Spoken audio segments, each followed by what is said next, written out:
Hello বন্ধুরা, ইনি নাকি বাংলাদেশের সুপারস্টার।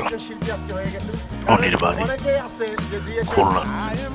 উনি খুলনা থেকে নিজ হাতে গাড়ি ড্রাইভ করে তারপর আসছেন চলচ্চিত্রের ভোট দিতেন।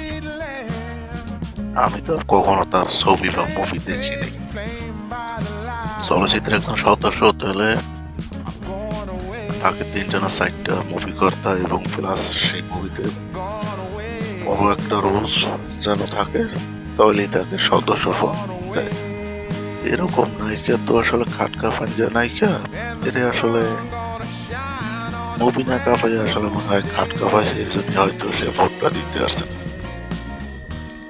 আমার তো মনে হয় সে ভোট দিতে আসেন নেই, এরকম কোনো অনুষ্ঠানে পরিচিত লোকের মাধ্যমে সে আসছে একটু ফেমাসিটি হওয়ার জন্য। দেখেন না, নায়িকা হইতে হইলে তার পরিচয় কেন দিতে হবে আরেকজনের পরিচয় দিতে আছে।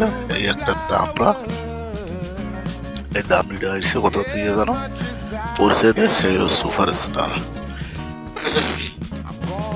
সে এখন ভোট দিতে আসছেন, কত বড় সে এখন মানে আলোচিত। তার পোশাকের স্টাইল দেখছেন, ওই কথা আছে না যে কোনোদিন মৌর হইতে পারে না, আসলে সেই রকম অবস্থায় এই নায়িকার।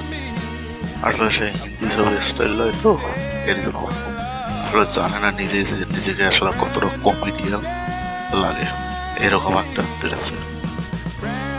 তো বাংলাদেশের নায়িকা হইল আমাদের। তো যাই হোক বন্ধুরা, সবাই ভালো থাকবেন। আজ এই পর্যন্ত।